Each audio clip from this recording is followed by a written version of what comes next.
to start off on the home page of the customer portal and click Submit a Ticket. Once here, we're going to select our category. So we'll scroll down to User Termination, and then we'll select our service, and that's going to be a user termination request.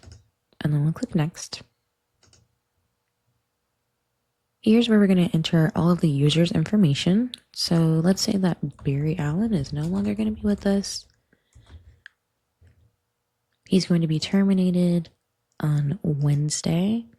The time for his termination is super important because this is going to let the techs know what time to revoke access to emails and files, etc. So let's say he ends his day at 3 p.m. on Wednesday. And then we'll click Next. Here's where we're going to choose what we'd like to do with the user's files. So let's say we want to keep and share those files to specific users, and we're going to go ahead and share his files with Gwen Stacy because she's going to be taking over. And then we'll click Next. Here is where we're going to choose what we'd like to do with the user's existing and future emails. So let's say that we would like to keep those emails and share them with specific users. We're going to keep them on the web so that way it doesn't slow down our desktop Outlook application. And here we're going to enter which user we'd like those emails shared with. And again, we're going to go with Gwen Stacy as she's taking over this role.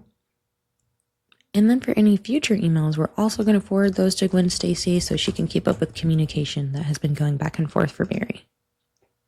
The next question is, do we want to set up an out-of-office message for Barry? And we're going to go ahead and say no because we do have a user taking over this role, so there's not going to be any lapse in communication there. If you do want an out-of-office message sent for external or internal senders, you would go and enter that here. Since we're not going to have one, we're going to click Next. Here's where we're going to enter what computer this user is utilizing. So Barry Allen's computer has a label on it, and it is ST Laptop 1.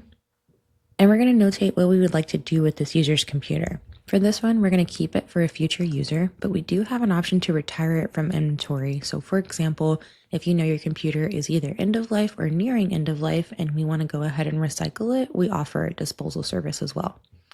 For this particular laptop, we're going to go ahead and keep it for Gwen as she's going to take over the role, and then we're going to click Next. This is where you'll enter any additional information about the termination. Otherwise, we're going to click Submit. And as you can see, a ticket has been generated for us. So we're going to click View Ticket. This is going to bring up the ticket number that was generated for us. It's also going to show us the status that the ticket is in and the technician that is assigned to work our ticket when they do get assigned.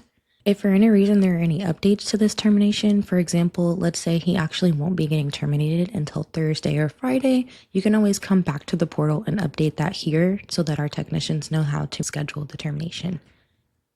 And that is how you submit a user termination request within the SecureTech Customer Portal.